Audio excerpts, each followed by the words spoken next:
तेजी से हिट मिलता है कि हमें भी नहीं दिखा कि क्या हुआ। वह पत्ते की तरह कांपने लगता है। इंस्ट्रक्टर भी कंप्लीटली बॉगल्ड है। वह समझ नहीं पा रहा कि उसने अभी एक 12 साल के बच्चे को वह स्लिक मूव करते हुए देखा है। जब लियोन ने जीक के काउंटर को डॉज किया और उसे नीचे धकेलने की कोशिश की, इंस्ट्रक्टर को यकीन था कि लियोन जीत जाएगा। लेकिन जीक ने लियोन की चिन पर पंच मारा और उसकी ग्रिप से बच गया। लियोन की गलती है कि उसने अपना गार्ड नीचे कर लिया, या सोचकर कि उसने जीक को पकड़ लिया है। लेकिन जीक क्यूकम्बर की तरह कूल रहता है। इस एग्जैक्ट और इफेक्टिव डैमेज के लिए जो कॉन्सेंट्रेशन और प्रिसीजन चाहिए, वह एक फीट है। इंस्ट्रक्टर सोच रहा है कि क्या यह सच में वही जीक ड्रेकर है जिसे वह जानता था। दूसरी तरफ वह ब्रैटी बास्टर्ड उस ब्रूटल पंच के बाद बिल्कुल बिखर गया है। उसका दिमाग स्क्रैम्बल्ड है और रिएक्ट करने से पहले ही उसे एक और ब्लो मिलता है जो उसे ट्रिप कर देता है। लेकिन वह जल्दी से स्टेडी हो जाता है और अपने पंच से रिटेलिएट करता है। इस क्रिटिकल मोमेंट पर जीक की एक और क्लास स्किल ऑटोमेटिकली एक्टिवेट होती है, हाइटेंड सेंस। यह स्किल थोड़ी देर के लिए उसकी परसेप्शन को बढ़ा देती है।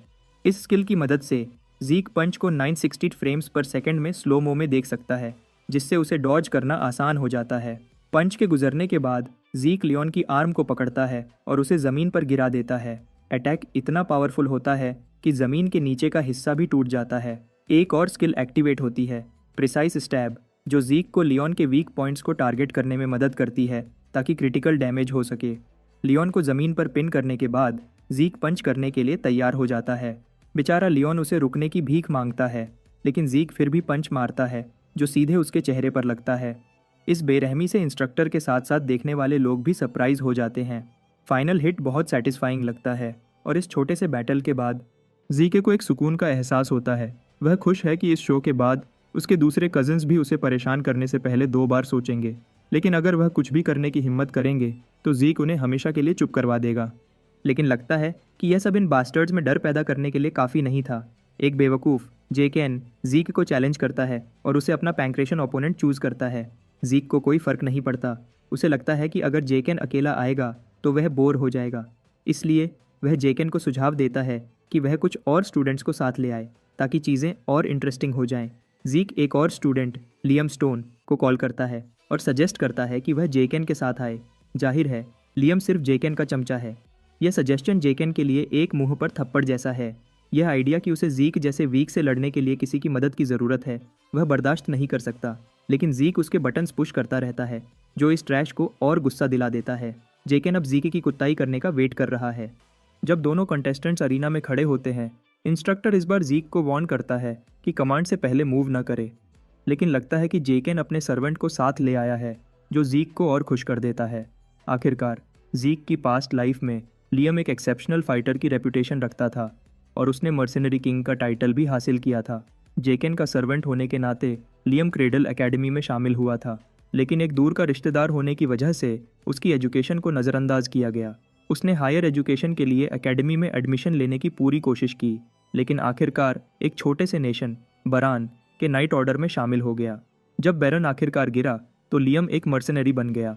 उस कठिन समय में स्ट्रॉन्ग लोग अपने साथ फॉलोअर्स को अट्रैक्ट करते थे।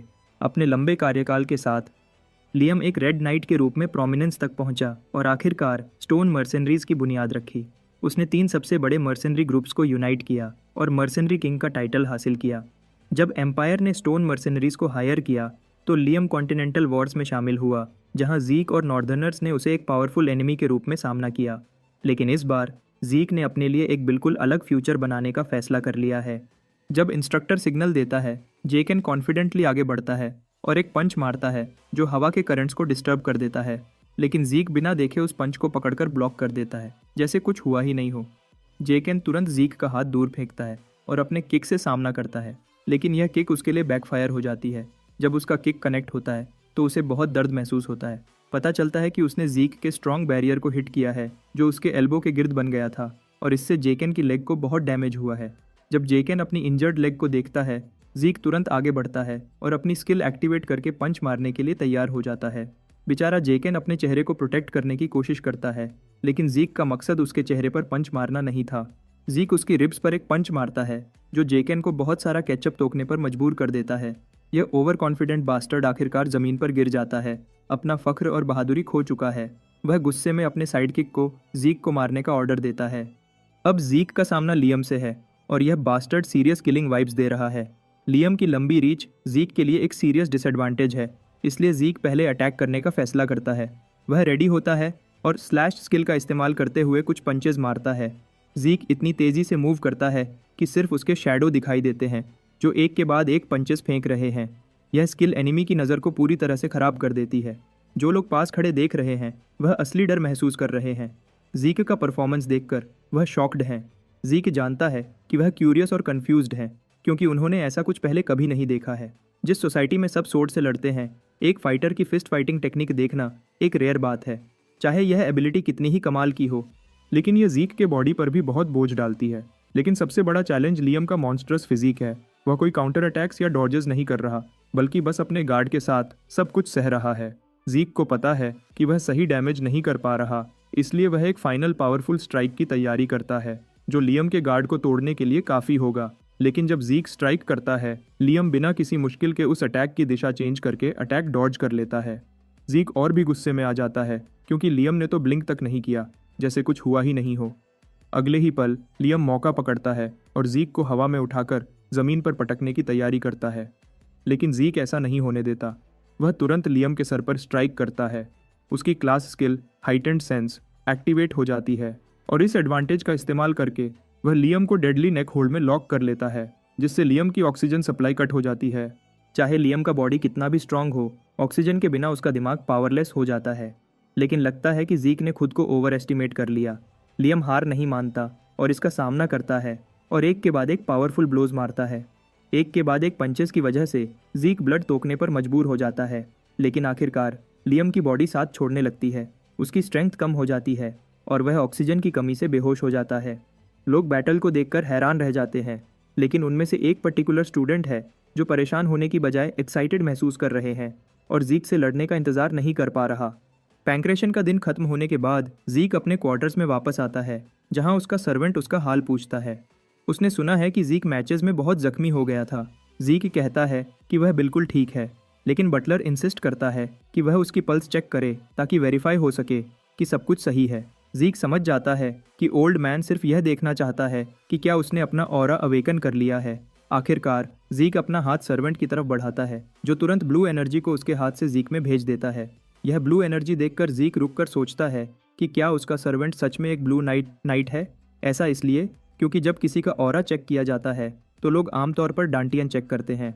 ऑरा को किसी और की बॉडी में डालना अपने आप में मुश्किल है, लेकिन इस ओल्ड मैन का इतना प्रिसाइज कंट्रोल होना बताता है कि वह एक ब्लू नाइट है।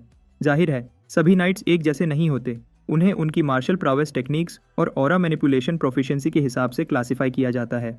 वाइट सोर्ड्समैन नोविस लेवल है और ब्लेसिंग से पहले सभी बच्चे वाइट सोर्ड्समैन होते हैं। येलो सोर्ड्समैन वह लेवल है जो आप तब हासिल करते हैं जब आपका ऑरा अवेकन हो जाता है और आपका डांटियन ओपन हो जाता है। क्रेडल के सभी ट्रेनीज ब्लेसिंग के बाद येलो सोर्ड्समैन बन जाते हैं। जब आप ऑरा को फ्रीली कंट्रोल करना सीख जाते हैं तो आप नाइट का टाइटल हासिल करते हैं। पर्पल नाइट लेवल वह है जब आप अपने सोर्ड को ऑरा से रीइंफोर्स कर सकते हैं, जबकि ब्लू नाइट लेवल वह है जब आप खुद ऑरा ब्लेड बना सकते हैं। इससे आगे वे लोग अपनी लिमिट्स से आगे बढ़ चुके हैं। वे रेड नाइट कहलाते हैं, जैसे मर्सनरी किंग लियम और ज़ीक ने अपनी रिग्रेशन से पहले हासिल किया था। फिर ब्लैक नाइट है, लेकिन पूरे कॉन्टिनेंट में सिर्फ कुछ ही ऐसे मॉन्स्टर्स होते हैं। इस सब के बावजूद ज़ीक सोचता है कि उसका सर्वेंट, जो क्लियरली कमांडर बनने लायक है, कैसे उसका बेबी सिटर बन गया।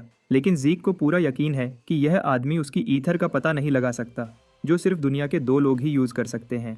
आखिरकार ओल्ड मैन अपनी एग्जामिनेशन ख़त्म करता है और एक फर्म टोन में अपने यंग मास्टर से पूछता है कि क्या वह कुछ छुपा रहा है।